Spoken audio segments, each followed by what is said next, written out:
Hello, and welcome to the Ed Space channel. And today we're going to do a little something just to commemorate the Jubilee. Well, you know, I try and have a bit of positivity on this channel because, and you know, it's always nice to celebrate something, whatever your views on things, but we've also got, just want to commemorate Her Majesty the Queen's 70th anniversary of being on the throne, and we've got another Queen with us. The Blessed Virgin Mary, Mother of God, Queen of the Universe. Thanks for joining us on the show today. Well, you're always there with us, with the whole communion of saints, but you know what I mean. And with, and so, just before, and so how can we, on the Ed Space channel, come up with a nice commemorative video for the Jubilee? And I thought, why don't we talk a bit about how to write monarchies? Because, whatever your view on monarchy, they're often used in fiction, you know, with quite often ruler is in fantasy settings, medieval-y kind of settings, medieval-inspired settings, you know, that sort of thing.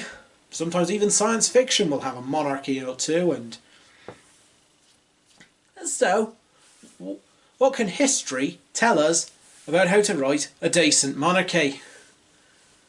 Well, we're going to find out, and first, I'm just going to have a little sing-song.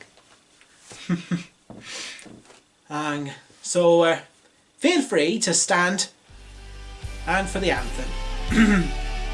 God save our gracious Queen, long live our noble Queen. God save the Queen, send her victorious, happy and glorious, long to reign over us. God save the Queen.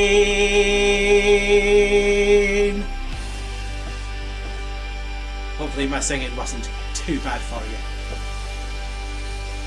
So, now, let's do something. So let's talk about monarchies and, well, kind of how they work, or at least from a writing point of view. Might as well explain it because I'm sure somebody's going to ask me this question. The answer, you know, and the thing is, I believe in both republic and monarchy. Now, if you're not American, you might have just heard that and thought, have you lost your conkers? My answer to that would be, not yet, but I'll keep you posted. And also the fact that, well, let me explain how some of these work, because it'll be important for showing how you can do things. Because, now, this is a very basic thing in politics, and I'm sure a lot of my American viewers will probably be a bit bored during this next bit because you heard it all before in grade 7 or grade 9 civics class, but a lot of the rest of the world doesn't have those, so I'm filling my name for you. And so we have sort of 5 models of government. You got your monarchy, which is ruled by a single individual. Oligarchy, ruled by a few. Republic, ruled by the law. Democracy, ruled by the majority. And anarchy, which is somewhat misnamed, arguably. I might have made a mistake in that one, because what they're actually describing is the sort of period where no one has any political power or legal authority, so it's basically a time where whoever's got the guns and arguably the money rules and can do whatever they, well, like. And normally is seen as a phase that a society goes through when it's swapping between either a monarchy, an oligarchy, a republic, or a democracy. And so yes, that's kind of why I believe in monarchy, republic, and democracy. Now, there's a slight mistake in that part we just watched, because, well, while I used a common way of translating democracy, rule of the majority, another common one is rule of the people,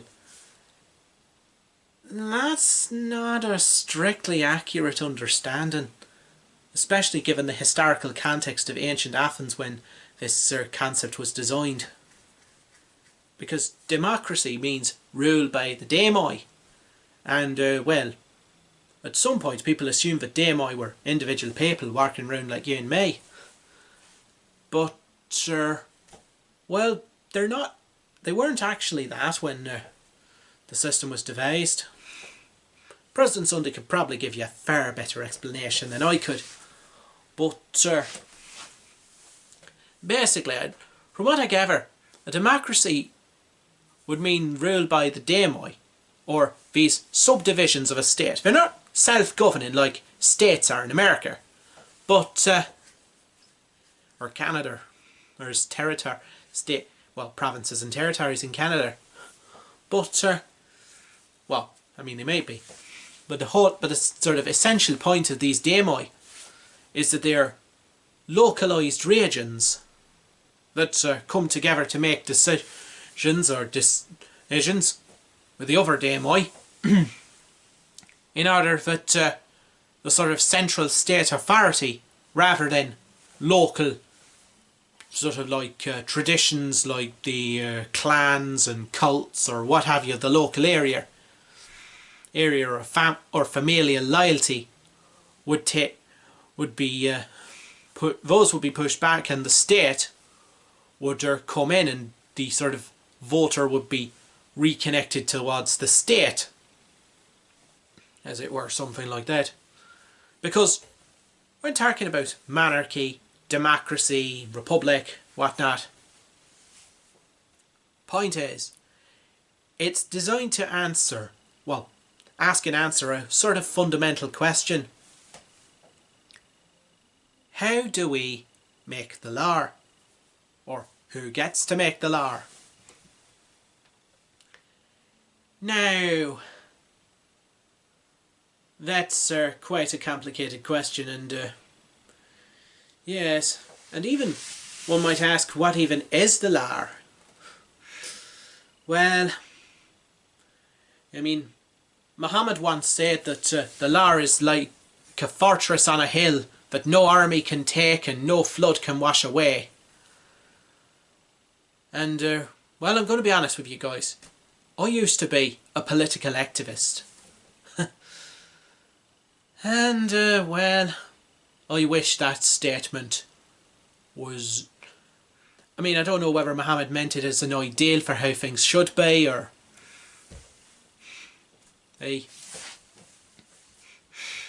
or a sort of a reflection of reality, as it were, but from my experience, it's not really the case, and well, I'm going to go and explain to you why with some drawings. And so, there is a sort of three-part theory of how government is structured. You have your legislature, you have your executive, and you have your judiciary. The legislature make the law, the executive enact the law, and the judiciary interpret the law. But there is something that's not so often talked about. That is, people who influence the law. Now, you know, there's a few varieties such as with regards to economic interests, social interests, people who, a sort of ideological group or a section of society. Now, none of these are anti-democratic inherently. In fact, during the 18th century, they were often the ones making society a lot more democratic back in the day, when it was mostly being influenced by aristocrats and stratocrats.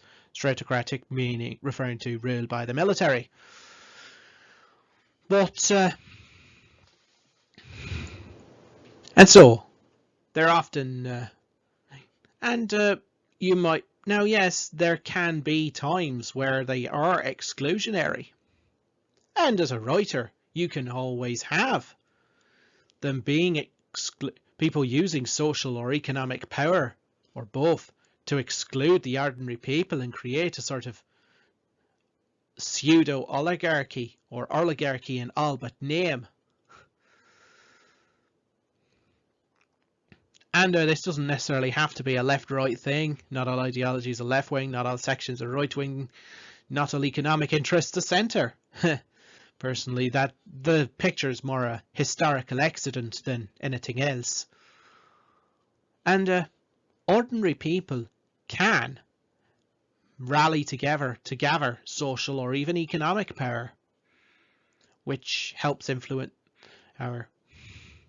But But one of the things you have to do is organise, numbers, building up a community of people to support a car, to help your cause, whatever that may be. Because the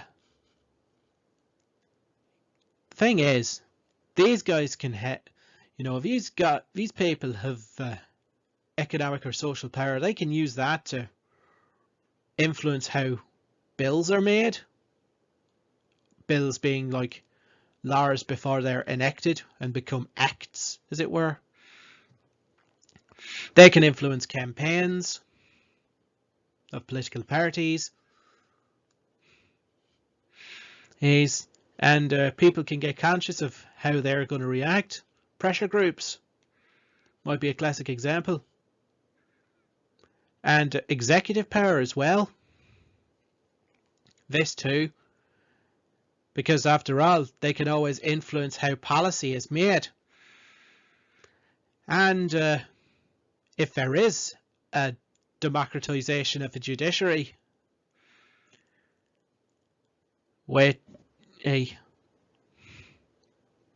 then yes, they can influence them as well. After all, be it either either campaigning about judges,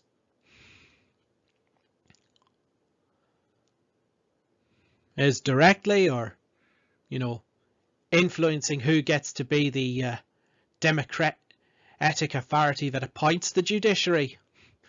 As we've seen, that can be quite a powerful thing. But more to the point,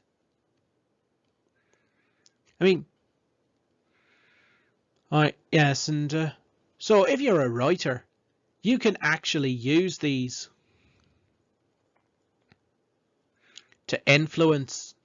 You can talk about these influences and how essentially who gets to make the law, but who gets to decide it. Now, that's kind of why monarchies don't really work as a legislature or executive.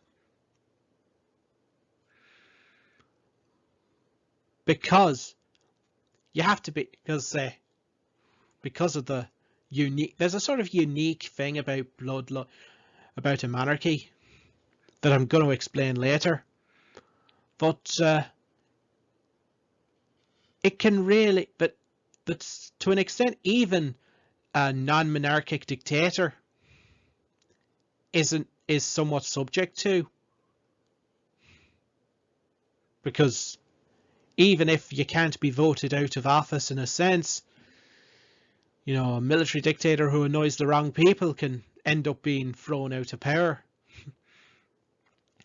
or they can sway or if it's a one-party state, they can, different influences in society can still sway the party members, because a party is not a single monolith.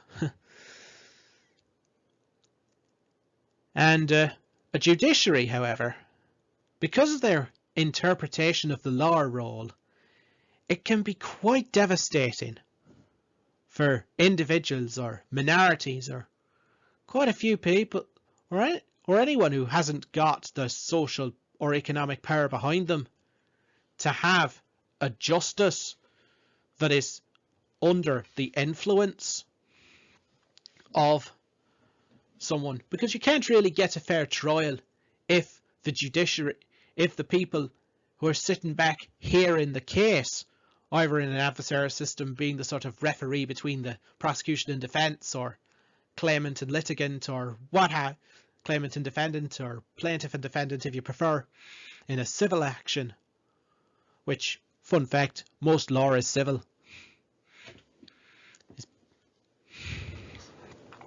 But you can imagine how problematic it would be if one side of a societal debate has the judiciary on their side. Now, because the legal mechanisms for removing a monarch are based around the birth-death cycle of a particular bloodline, they could be quite useful sitting as a judge, or at least chairing a Supreme Court surrounded by legal experts, to try make sure that no powerful interests are influencing the court. But that's just my opinion, and you can take it and enjoy it how you like. So, back to the programme. Now, bearing in mind what we've just said about the construction and the branches of government, there is actually a unique feature, well, pretty much entirely unique to hereditary monarchies. Because of their mechanic for how one becomes a hereditary monarch, basically you have to have been born into the bloodline of the last one. On the exact succession rules vary, but there isn't really a sort of legal mechanism for anyone outside that group from coming in, or those inside that group going out. And well, let me do a bit of theatrics to try and show the consequences of it. And so, you'll let it be known that Your Majesty does not support this bill. We will campaign. Oh yeah, we've got him. We can deal with this. We'll fund your opponents and we will throw you out at the next election. But what you are forgetting is that there are no elections. I rule by my birthright, and shall do so until the day I die. There isn't an electoral process. Okay, yes,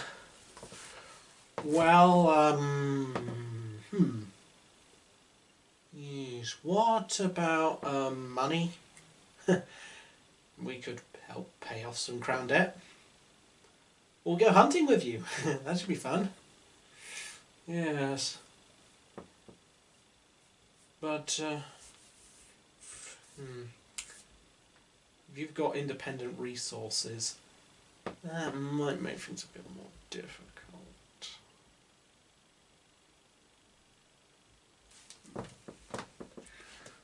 But on the other hand, if you're not, we can have more influence. So can our rivals.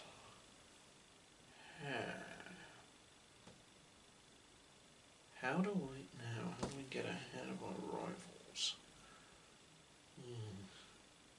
But of course, the more we right, the stronger, we all are. The more the king has influence because he can pit us against each other for favours.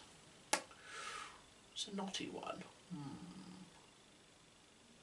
Well, hope that was all a nice little explanation of things and some of the things you can think about when writing up your monarchy in your fictional world.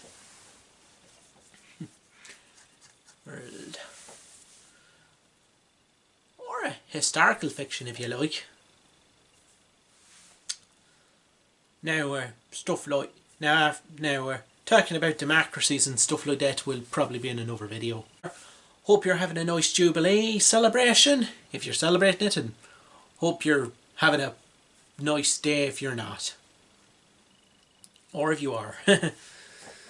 Or just like to say again, Your Majesty, congratulations on your 70th, on your 70 years on the throne. And well, to Her Majesty, and well, to Her Majesty, and yeah, I do support the monarchy. I mean, you know, in an ideal world, we'd have the House of Stuart, but hey, there's plenty of stuff we'd have in an ideal world. But hey, that's all right. Your Majesty, thank you for all you've done for us over the years. Just want to say, Happy Jubilee to you, and to Your Majesty, Queen Elizabeth II, and to everybody watching. It was lovely having you here.